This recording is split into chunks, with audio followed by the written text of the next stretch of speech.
Welcome, everyone. This is the Vanguard's monthly webinar. We are extraordinarily pleased to have the legendary Tony Serra, an amazing attorney with an amazing career of longevity and excellence. I'm David Greenwald. I'm the founder and director of the Vanguard. I'm realize that most of you are not here to hear me talk, but I do need to give a quick pitch for an upcoming event. Coda, would you mind sharing your screen? For sure. Here, let me turn that on. Hopefully you guys can see this now. All right. One of the great things about the Vanguard is we are a nonprofit, and therefore we rely on donors and fundraisers. And we have a great one coming up, and we're really excited now that people are getting vaccinated and we can do things in person again. We are going to have a gala in September in Sacramento, the Vanguard Justice Awards Gala. And we have a guest speaker, Curtis Briggs, who actually works with Tony Serra on the Chief Stankowitz case. And he's going to be talking about that wrongful incarceration. Chief Stankowitz has been at San Quentin since the 1970s. And actually, when we get into our Q&A with Tony Serra, he'll be talking about that case. Tickets are $100 to attend the meeting. Coda has posted the link in the chat. Actually, Coda, you posted it to only the panelists. So if you can post it to everyone, that would be great.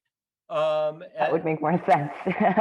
If you click the link, you can sign up for it. It should be a great night. You get some food, some drinks, and we're giving out 9 Justice Awards. And so, you know, worthy people that have done great things for criminal justice reform will be honored for their work. Hopefully some of you can sign up and attend, and we will see you in person there. With that being said, Coda, if you can stop the screen share. We will begin our webinar today. So welcome, Tony Serra. I'm very pleased to realize that people are interested in, criminal justice, and I'm honored to be on your program. Well, thanks so much. One of the questions I have is, what continues to drive you to practice at this point in your life?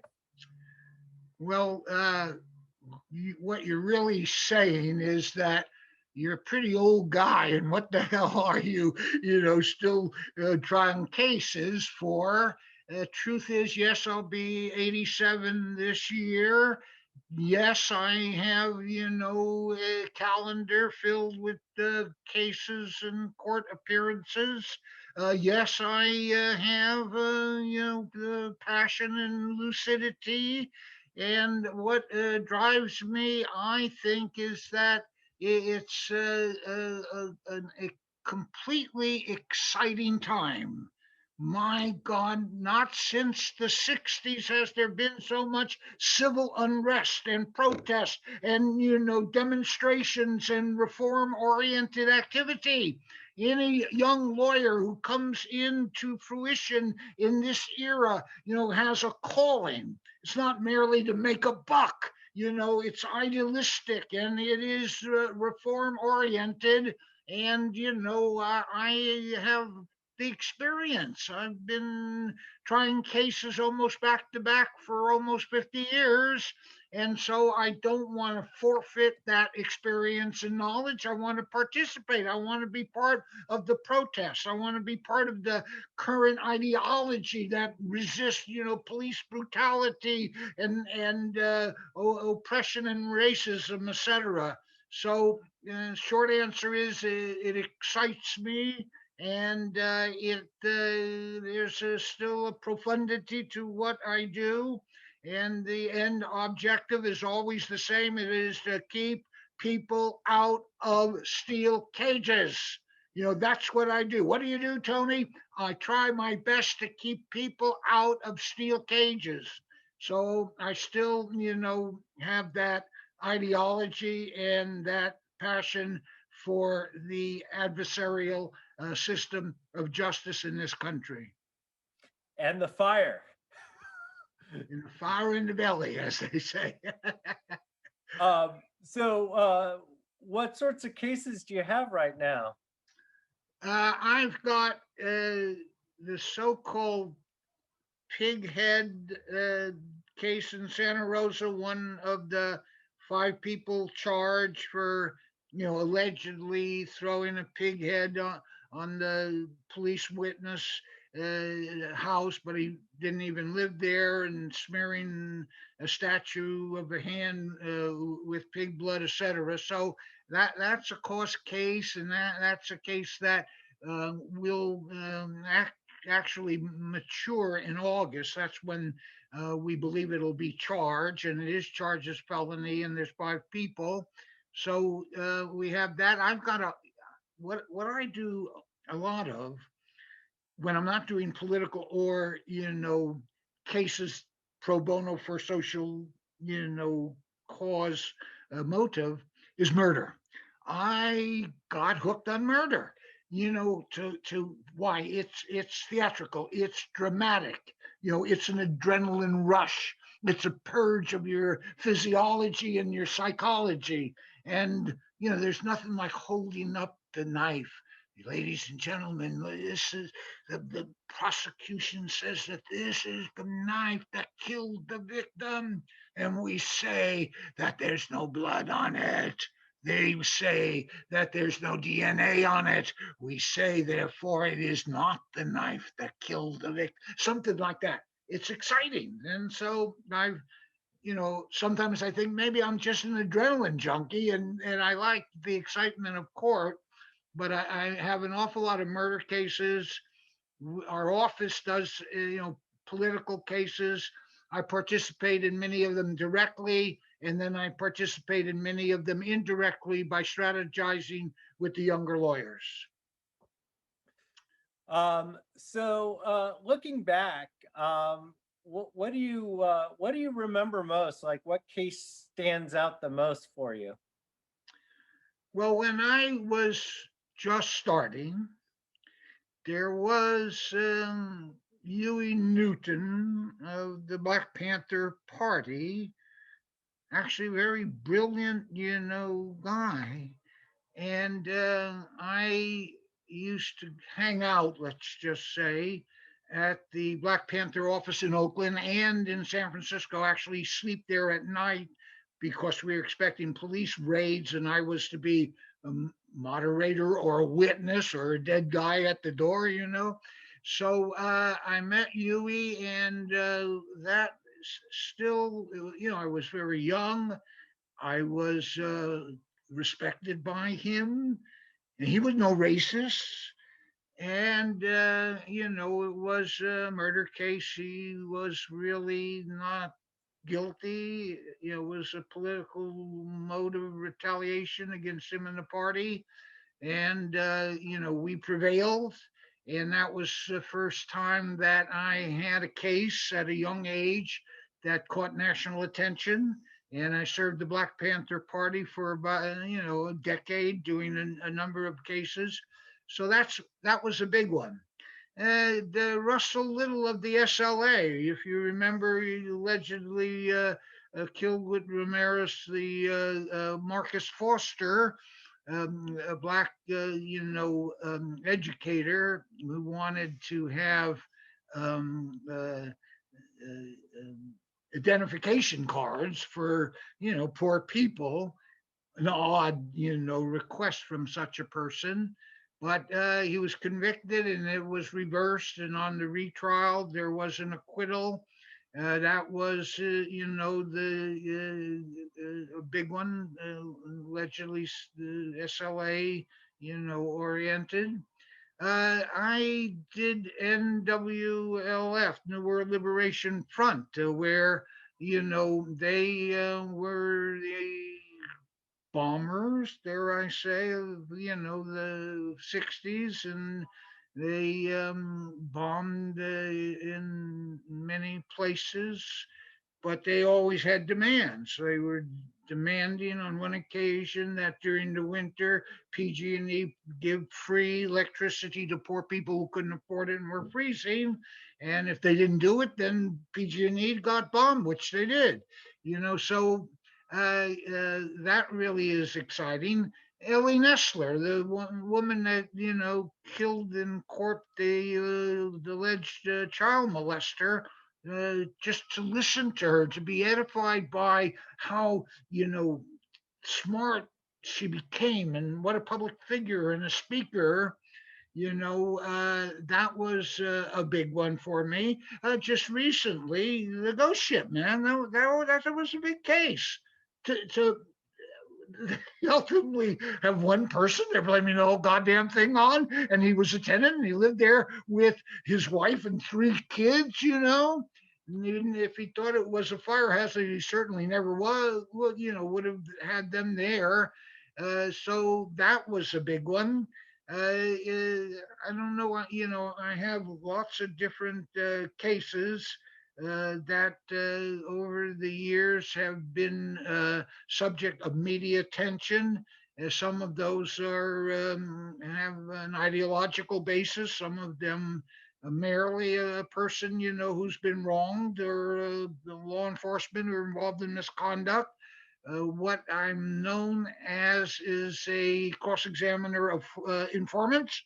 That it's one of my skills, one of my specialties, to go after, from my perspective, perjurious informants who have infiltrated our legal system, and they and their testimony highly unreliable. They should be eliminated from the process.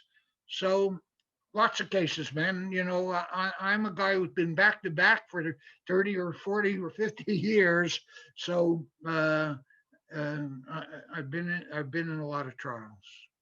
So much to ask. I guess one question I'll ask is, how do you decide which cases you want to take? There's a number of factors. And money is never an issue. You see, I took a vow of poverty. I don't make money. I need enough money to support an office. Offices cost money, pay the rent, secretaries, et cetera, and I certainly will take fees, to accomplish those pragmatic needs. But a lot of lawyers, money hungry, materialist lawyers, unless you come in with 50,000, put it on the table, they're not even going to talk to you. So that's not my criteria. I want cases with social content and political content. I want cases where there has been police misconduct or informant,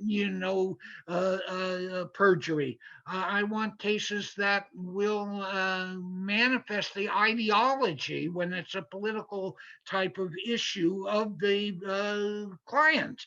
I want to be the agent of the client. I want to be his mouthpiece. I want to express his political, views in the legalese of the courts. So I'm easy. It's hard for me to say no to anyone. So nowadays I have a lot of young lawyers, and they will initially interview, a potential client, and then report to me, hey, Tony, this is a good one. Let's go for it. And I will have, them as co-counsel in the case. One of the things that stands out, reading the history of like Huey Newton and the Black Panthers, is how much they were I mean, you said it yourself, this is a bright young man at that time. And, he had a lot going for him, and he was really destroyed by the government, as was that whole movement. And so you were really standing in between the government and kind of political oppression at times. Well, it's rather deep because there's been in my, I don't know, 60 years of practice or whatever it's been, the image, the actuality of racism in the courts. So the blacks, and the Asians and the Hispanics, and the gay, the lesbian, the transgender, they have all been disparaged. Everyone knows there's one law, for the whites, and there's a law, let's call it, for people of color. There's one law for the rich, and there's one law for the poor. Those are things that we have lived with, and the Black Panthers, in that generation, raised their angry semantic fist. They wanted change, they wanted reform, and really, it's been 50 years since the magnitude of public demonstration for police reform, for law reform, for equality has been, so poignant. Right now is the time. We've got Black Lives Matter. That is a huge event. That is transparency. That is something that attacks police brutality. We've got the Asians raising finally, their anger at the way they have been treated. Remember, the blacks came as slaves and the Asians came as work slaves, so to speak, and they've been discriminated, and they have been kind of how would I call it? Never given fair, justice under our system of law. So, all of that is rapidly changing. And we see on the forefront now, demonstrations against police brutality. We see for the first time, police being prosecuted for their misconduct, for their, Black Lives Matter, for killing blacks, for killing, people of color, for killing people with limited, mental abilities. So it's just a time that is ripe for reform, very similar to what the Black Panthers stood for approximately 40, 50 years ago. And you've, had the privilege of living both through the 60s and through now. And so, what kinds of commonalities do you see between now and the 60s? And why do you think we're going to get things right now when we didn't get it right 50 years ago? Now, in the 60s, there was the confluence of politics and I'm going to say aesthetics and spirituality. You see, the 60s gave birth to music that still endures for all of us deadheads that want to, spectate or participate. The 60s, remember how Berkeley demonstrations, SF state demonstrations, there was public protest, there was public anger. We had, dare I say, LSD, which changed the mentation of so many people. Make love, not war. Tune in, turn on, drop out. Those were adages of that time. who now remembers Timothy Leary, and what he stood for? Before he kind of went off the edge, he was articulate. He was a leader. He was, professorial. He was respected. So we had our gurus. It was a different orientation. But the big thing now is these phones that take, pictures. We have, finally a window into the police brutality. You know, we see,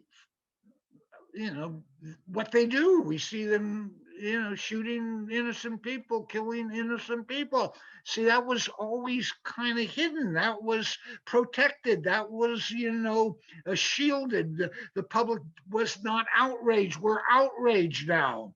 We're demonstrating at every level.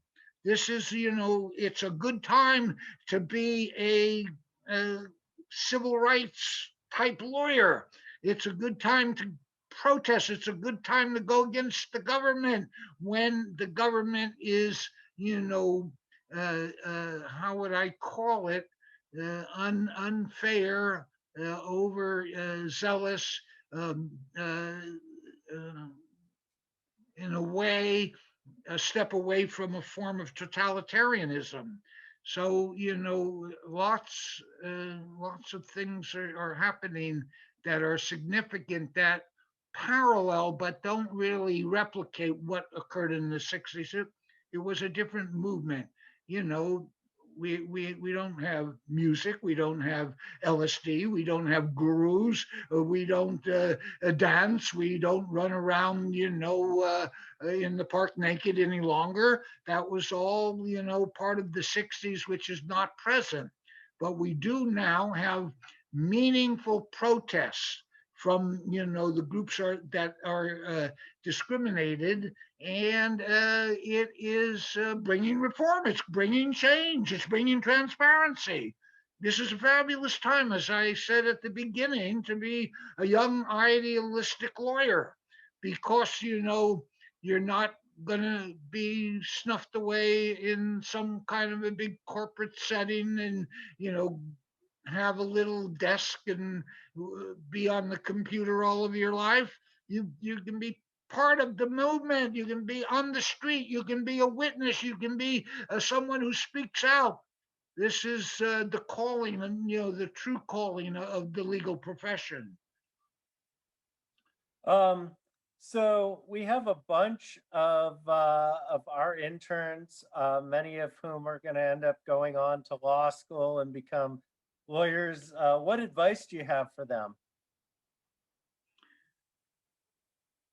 Okay. One of the things that I'm most proud of in terms of my own career is that those people with political ideology have accepted me.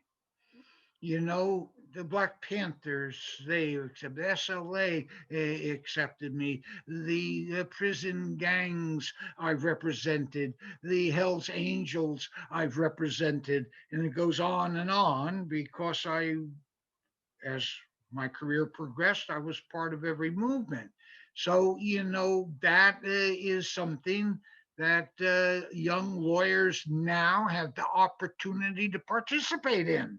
There is movement out there. There is protest. There are, what would you call it? The common man has raised his fist. They won't tolerate the police, brutality. They won't tolerate police misconduct. They, demand sanctions. So this is new and it's exciting. And, I believe that it attracts.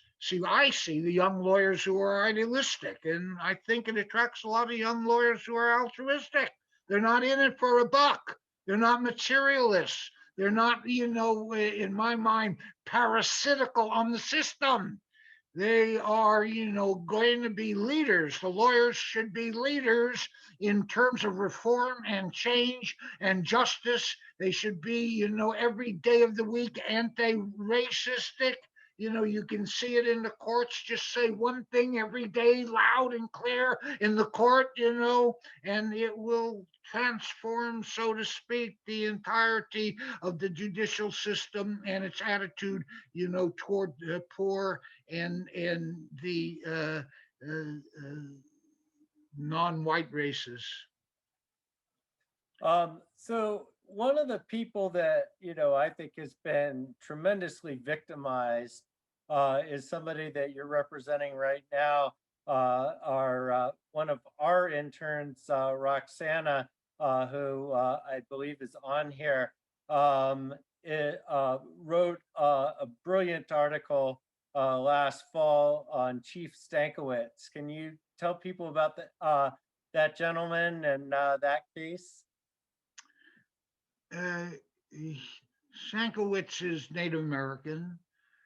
When he was young,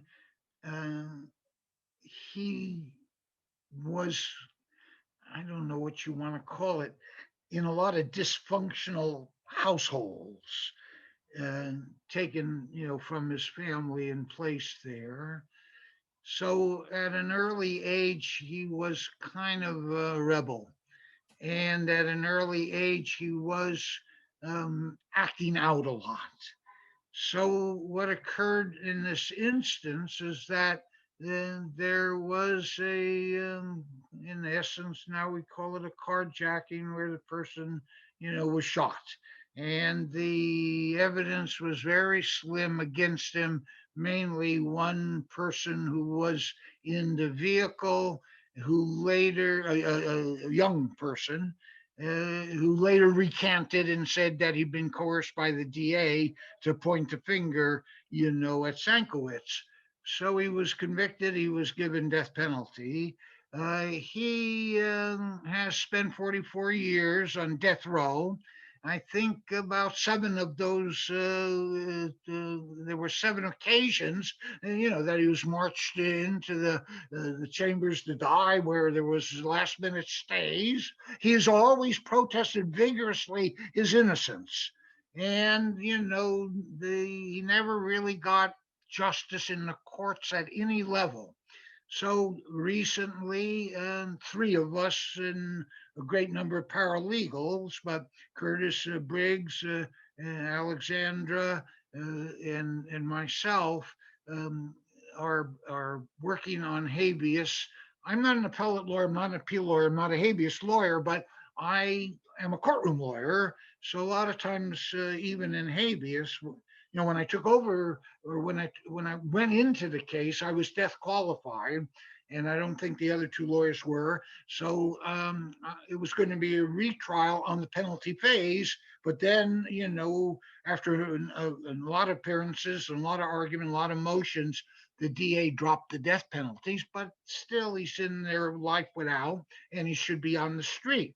So we've gotten a lot of avenues here. We're appealing, his sentence. We have a habeas corpus going. We have a pardon, before the governor. We believe that he's factually innocent. He has certainly been a model prisoner, no problems while he's been in. And, we're hoping to prevail. So the Sankowitz case is a case that involves the wrongful, death penalty on Native American. It involves how would I call it? They switched guns on him on some other kind of an event, so there's some police misconduct involved. No lawyer ever really defended him, so the bar, appointed lawyers in this instance failed. So we've kind of taken it up as a cause case, and we're hoping to get a positive ruling on habeas or a pardon. And we're, praying that he'll be out soon.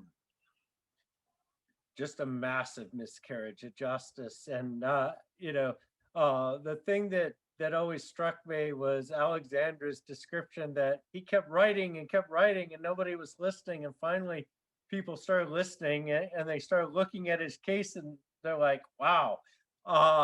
No, one of his first lawyers said something in court that wasn't true about him, and he punched him. You know, like he was a young rebel, but he blasted him right in court. You know, so everyone, oh my God, like, you know, this guy is a little bit off, but not at all. He was the only one that saw that he was being railroaded at that time. Yeah. We all see it now. And then the final question I'm going to ask, and then we'll turn it over to some audience questions. But why do you think that racism plays such a pervasive role in the criminal system even now? I've thought a lot about that. And I'm not a sociologist. It's really a sociologist kind of a question. This is what I think. Sadly, this country was founded, the early colonies, by white Christians. My God, blacks didn't vote. Women didn't vote. It was male chauvinistic to the core. And that has permeated, and I don't know what you wanted, the collective consciousness, you know, and it brings about this ugly specter of racism. My God, we have elected a president, and I'm now talking about Trump, you know, that stands for that antiquated proposition that white, you know, Christians are what this country, you know, is founded on and what should be most, you know, dominant. So that in part, you know, describes why there's been racism.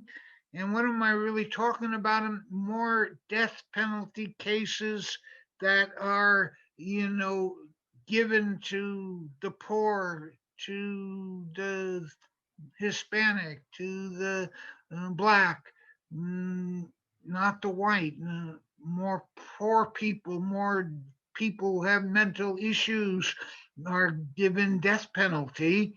And it's, I think, because the white, this undercurrent of white, you know, superiority permeates our culture. You know, again, it's sociological. Let me give you a stark image of it. I've seen little black children, you know, beautiful, let's say poor, and they've got dolls, and they're holding dolls, and the dolls are white. You know, black children aren't even allowed black, I don't know, dolls. So I think it's something that we have to wean out. We have to recognize. We have to change. There's so many things that in the legal system, let me just, you know, if you're going to have questions, let me end like this. You know, one of your questions was that was posed previously is, what's your greatest disappointment? My greatest disappointment is we still have the goddamn death penalty. No civilized country has a death penalty. We have the goddamn death penalty. And if they put it up for vote, this country would vote it in, as they did already in California. So, you know, that's a big one. We still have grand juries. That's a hangover from the days of England. We don't need grand juries anymore. Grand juries are secretive. There is no representation by the defendant. You know, that it is done, you know, been shielded from public. It is a separate proceeding. Grand juries, you know, will indict, as they say, a donut if they are asked to. So that has to change. We have engaged already, sadly, in mandatory sentencing.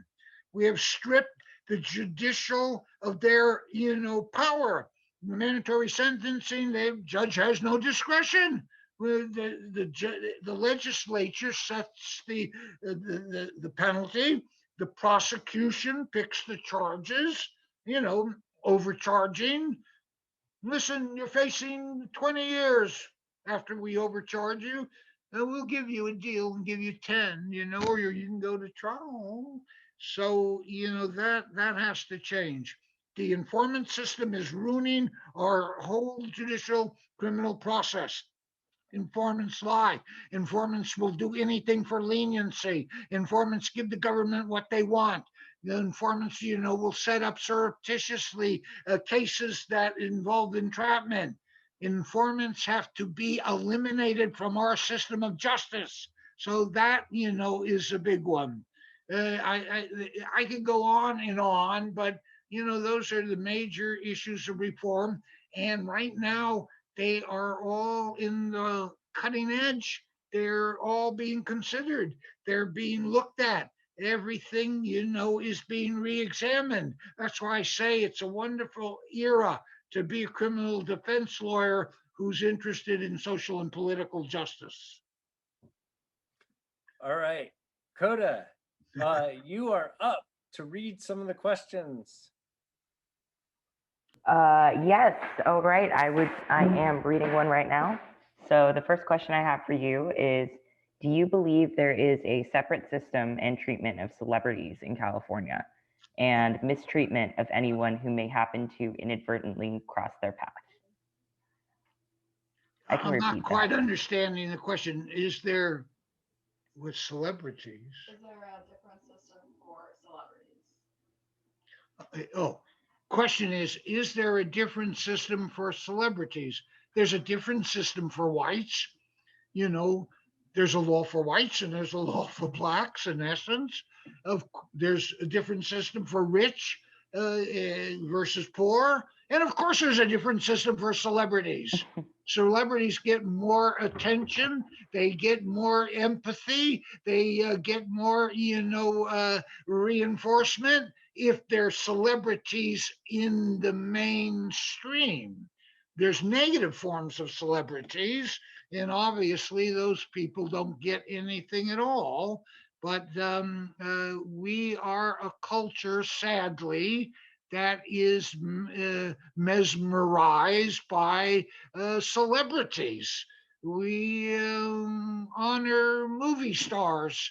We honor athletes more than we honor educators, professors.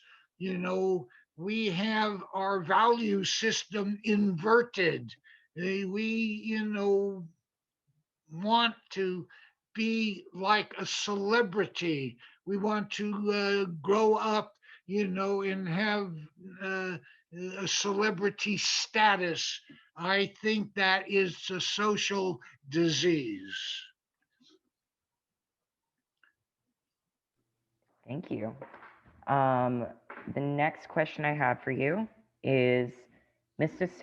Sorry, there's a couple spelling errors. Sorry.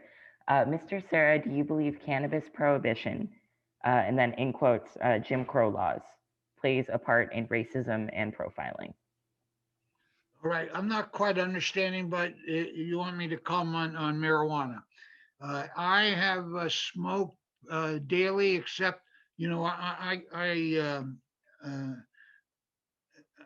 I'm a tax resistor, so I go to prison every once in a while, every decade, it seems like. So, other than when I'm in prison, I smoke marijuana every day of my life since 64, and it's a bell curve. For some, they should never touch it. For others like me, it's medicine. It's, a impetus for creativity. It is a spark that,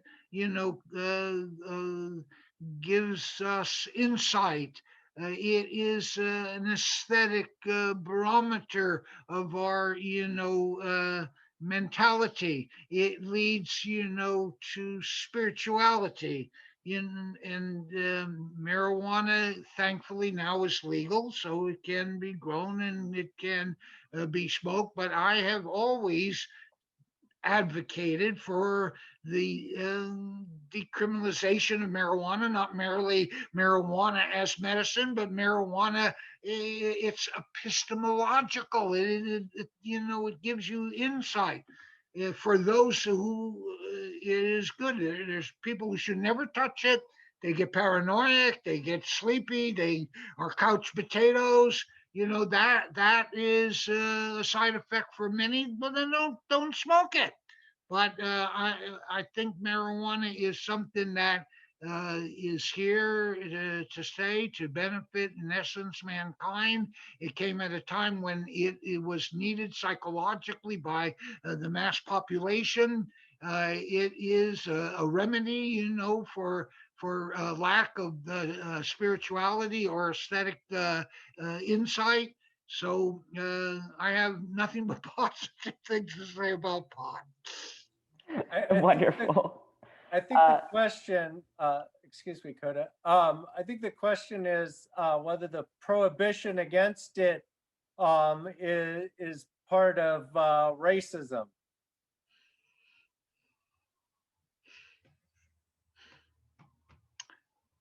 I've represented too many whites in the marijuana trade, marijuana business, marijuana cultivation to say that it's racism. It could be racism in this sense. At a time where marijuana was illegal, I'm talking San Francisco mainly, but the black areas, Fillmore District in San Francisco, and East Oakland, the blacks were they're on the corner selling pot. And I said to myself, what a beautiful thing. They're dispersing, we used to call it the sacrament, and they're making a living, and no violence, no crime of theft or otherwise. And the law enforcement came down on them, 10 times worse than any white. Took away their livelihood, took away, their freedom. So in that sense, yes, it was racistic, but that was a minority of cases. Obviously, the bigger cases are federal, and federal still prosecutes. My God, guy had about 500 pounds, and he went through Iowa. He was on his way to deliver it back east, and they pulled him over just because he had an out-of-state license plate. It was a pure bad stop, but the judge obviously said it was okay. But that guy in Iowa, we appeared. My lawyer, I as the lawyer, and then the younger lawyer in my office, and the judge, who was a Harvard graduate but a federal judge, in Iowa, looked at us like we were representing, the Mexican mafia, or the organized crime. She wouldn't hardly even let us talk in court.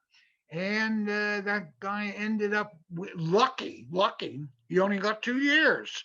So the feds are still in prosecuting in states that are backward, from my perspective, in states that still outlaw marijuana, that they think marijuana is like heroin.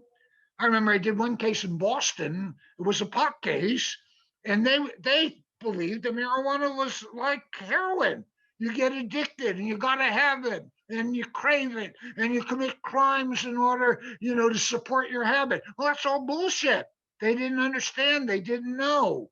So there's been a lot of deliberate ignorance with regard to prosecution of marijuana. Let's hope now anyone in is let out. That's the way it should be. Anyone on parole or probation, it should be terminated. These people, have been, martyred to a false belief system. And I'm hoping that there'll be less and less prosecution, and there'll come a time when there's none. So, we thought under Obama that was going to occur. It did not.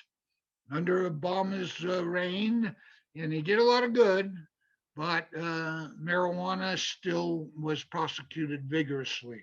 And it's not until very recently that so many states have declared it, to be legal or legal with limitations like maybe licensed or things like that. So we see rapid change in that area for which I am grateful. Coda. So my next question, what do you think is the role of journalism in criminal justice reform? As a defense lawyer, what qualities do you look for or value in a given article when we're covering a trial? I'm different than most lawyers. I embrace, the First Amendment.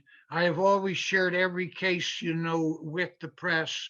I do press conferences, I do press releases. I even allow the defendant on occasion to be at a press conference to speak. I think the role is very significant, and there's no way we should have lawyers who are ever gagged. And I've been gagged in cases, where you can't talk to the media, you can't talk to anyone about the case. So I believe that the public has a right to know. There's no justice that is behind closed doors, not unknown and unrevealed. That is a form of totalitarianism. We want the press there. We want the public to know. We want the case to be thought about, the ramifications, the potential punishment, the evidence, for and against.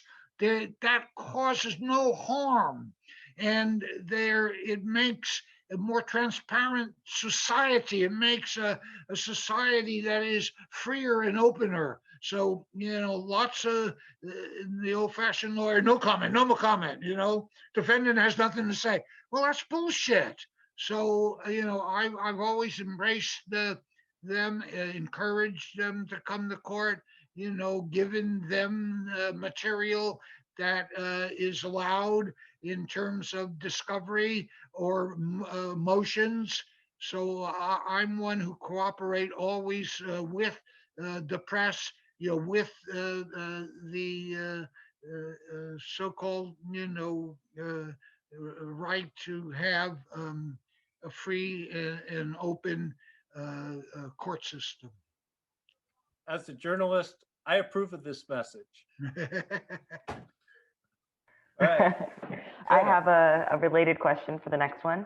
I think this is also from one of our reporters. The question is, if you have any advice for journalists covering judicial cases, especially when it comes to bias. Do you have any advice for journalists covering judicial cases, especially when it comes to bias? A journalist should not go into, I don't know, any form of an event with preconceived, I don't know, judgments and just, and thoughts. A bias, is such a thing that thwarts clarity. I think that part of the journalistic or the reporter's requirement is to vacate as much as he or she can bias from their perspective so that they can report objectively and not be partisan. And I'm saying that even when, for some reason in the case, I have the benefit of the journalistic perspective. I think that in order to be credible, you must be objective. In order to be credible, you can be nonpartisan. In order to be credible, you should have no bias.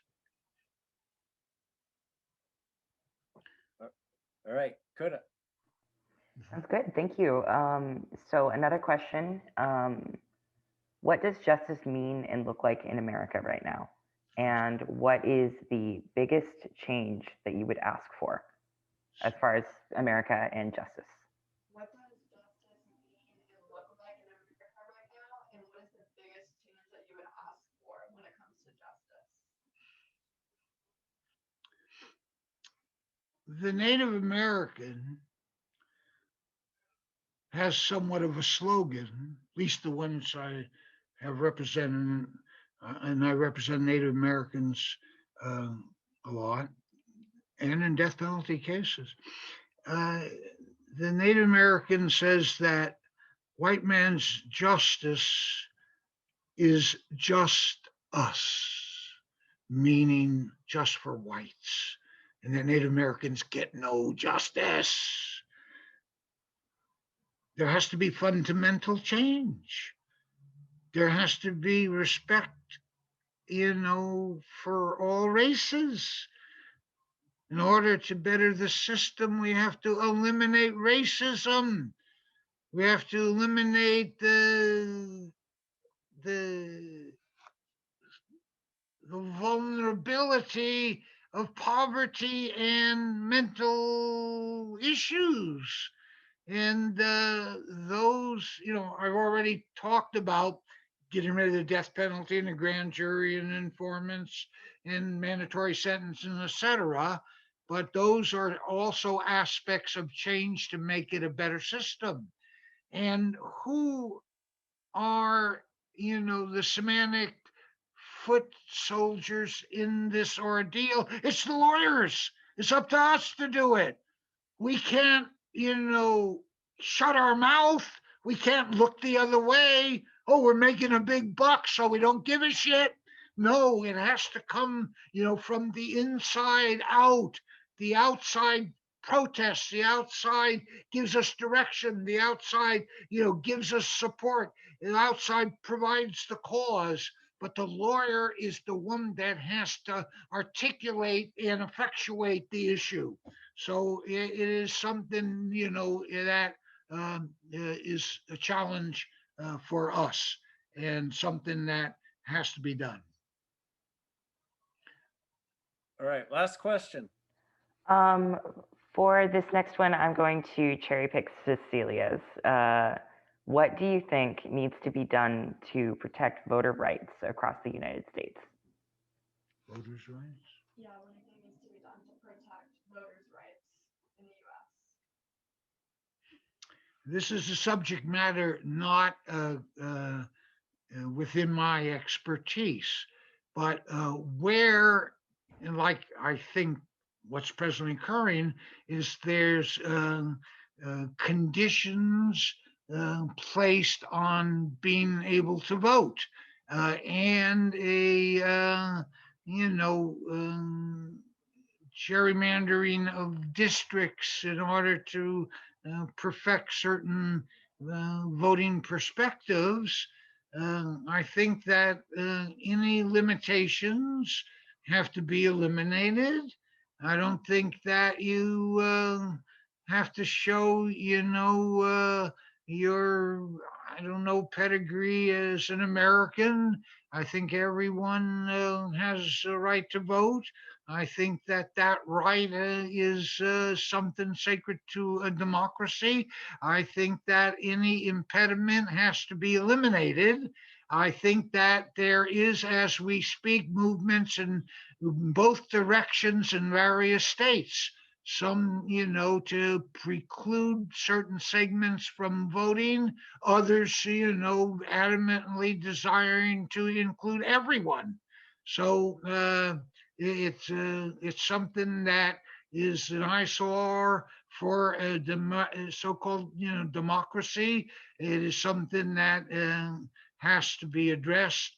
It's not particularly my specialty, however. All right. Well, I want to thank Tony Serra so much for coming out and sharing your expertise with us today and your passion.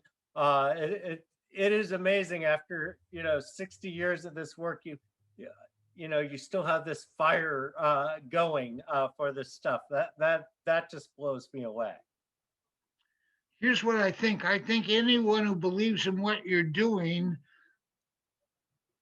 it lasts a lifetime and you have the fire, if you believe in it. when you're rushing into retirement and believes that you didn't have a sufficient, ideology to sustain you. So I'm making an analogy to famous, musicians that are still composing in their 80s and doing some of their best work. You never know. Sometimes your best work is in your 20s. Sometimes your best work, and I'm talking about, serving society, is in your 80s. So don't give up until, the last battle is won.